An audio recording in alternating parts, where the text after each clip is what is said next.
Bonjour à tous, avec l'aide de Dieu, la Yom Yom du 22e jour du mois de Tevet. Tout d'abord, le Rabbi nous dit qu'il faut étudier le Chumash du jour, le Tehillim du jour et le Tanya du jour. Puis, le Rabbi nous ramène une annonce que le Rabbi Rachab, 5e Rabbi de Chabad, a dit lors d'un Fabringen, une réunion chassidique.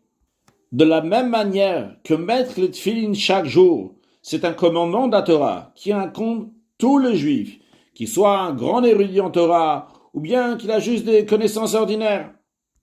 Eh bien, de la même manière, il incombe à chaque juif de penser, de réfléchir chaque jour pendant une demi-heure à l'éducation de ses enfants et de tout faire ce qui est possible et ce qui est au-delà du possible pour les guider, pour qu'ils vont suivre le chemin dans lequel ils sont dirigés.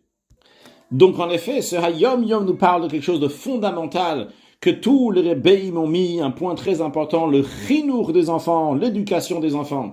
D'ailleurs, dans une lettre du Rabbi Rachab, dans laquelle il parle de ce sujet-là, il dit que diriger la maison font partie des choses qui sont très très haut, à omnim berumo shalolam, donc ils sont à un niveau très très haut. Et il dit que c'est toute l'importance de la personne dans ce monde-là, dans le monde à venir, mais il dit il n'y en a pas beaucoup qui sont intelligents à le faire, j'en ai vu seulement certains qui savent comment faire. Et il dit là-bas dans la lettre, dans l'esprit de ce qu'il dit dans ce Hayom Yom, que je dis toujours, que de la même manière que la personne est obligée, il y a une obligation de prier tous les jours devant Dieu, de la même manière, il y a aussi l'obligation de prendre un moment dans la journée pour réfléchir comment diriger sa famille à Kadosh Baruch Hu l'aide. Le rabbi, dans un des discours, il dit pourquoi le rabbi Racha prend spécialement le commandement de Tfilin. Il y a plein de commandements dans la Torah. Il aurait pu dire de la même manière que tel et tel commandement, il faut le faire chaque jour. De la même manière aussi, l'éducation des enfants. Pourquoi spécialement il parle de Tfilin? Et il répond, le rabbi, de la même manière que la mitzvah de Tfilin, c'est pas juste faire, mettre concrètement les Tfilin. Mais il y a un sens derrière ces Tfilin. Il y a l'intention des Tfilin. C'est Shibud Alev et Amoar. C'est soumettre le cerveau, le cœur, donner le cerveau, le cœur. Comme il y a écrit dans Shulchan Aruch, dans le Code de la loi juive, dans le Tanya, que lorsqu'on met les tefilines, il faut penser qu'on met les tefilines à côté du cerveau, à côté du cœur, pour donner notre cerveau, donner notre cœur à Hachem.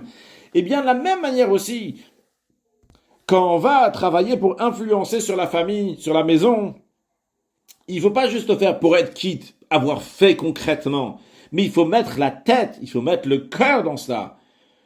Je conclurai en disant que dans les lettres du Rabbi, dans les Igrot Kodesh, les sujets qui est le plus discuté, c'est le chinour, c'est l'éducation. Vous avez pensé, le grand Rabbi de Lubavitch, sûrement il va parler donc d'autres choses, de la Torah, de Tfilin, de Tfila ou quoi que ce soit. Chinour, l'éducation. Parce que ça, c'est la base et l'avenir de tout le peuple juif. Donc il faut investir de plus en plus, que Dieu nous donne l'aide pour réussir dans l'éducation de nos enfants et qu'on puisse tous les présenter très prochainement devant Mashiach et dire à Mashiach, voilà, ça c'est des enfants qui ont été made pendant la galoute, ils ont été faits pendant la galoute, et voilà pourtant, ils sont très très bien sortis, ils sont prêts pour accueillir Mashiach now, un excellent Yom.